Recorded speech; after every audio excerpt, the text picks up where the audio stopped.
భవిష్యత్తు తరాన్ని కాపాడుకునేందుకు సామాజిక బాధ్యతగా ప్రతి ఒక్కరూ మొక్కలు నాటాలని మంత్రి పొన్నం ప్రభాకర్ పిలుపునిచ్చారు. కరీంనగర్ జిల్లా చింతకుంటలోని శాతవాహన యూనివర్సిటీ ప్రాంగణంలో జరిగిన 75వ వన మహోత్సవ కార్యక్రమంలో మంత్రి ముఖ్య అతిథిగా హాజరయ్యారు. అక్కడ అధికారులతో కలిసి మొక్కలు నాటారు. వన మహోత్సవాన్ని రాష్ట్ర ప్రభుత్వం యుద్ధ ప్రాతిపదికన చేపడుతున్నట్లు తెలిపారు.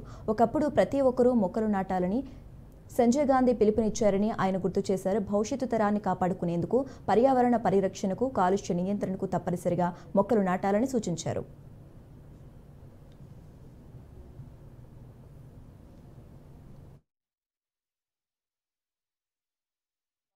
యూనివర్సిటీలో ఈరోజు వన మహోత్సవ కార్యక్రమాన్ని ప్రారంభించినాం.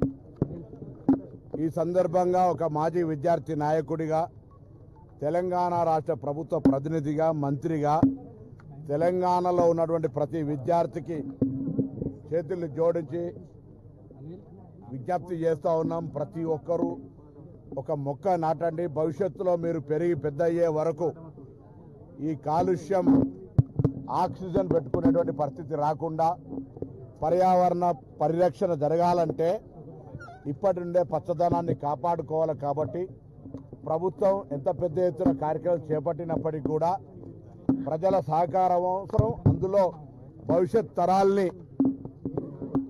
ముందుగా అనుభవించాల్సినటువంటి వాళ్ళందరూ కూడా ఇందులో భాగస్వామ్యాలు కావాలి. ప్రధానమంత్రి గారు తల్లి గారి పేరు మీద పెట్టమన్నా, ముఖ్యమంత్రి గారు కుటుంబ సభ్యుల పేరు మీద పెట్టమన్నా, నేను విద్యార్థి నాయకుడిగా మొత్తం ప్రతి విద్యార్థి మొక్క నాటాలని చెప్పినా, ఇది సమాజంలో ఒక సామాజిక బాధ్యతగా ప్రతి ఒక్కరు మొక్క నాటాలి, దాన్ని కాపాడుకోవాలని సందర్భంగా హృదయపూర్వకంగా అందరికీ విజ్ఞప్తి చేస్తా ఉన్నాను.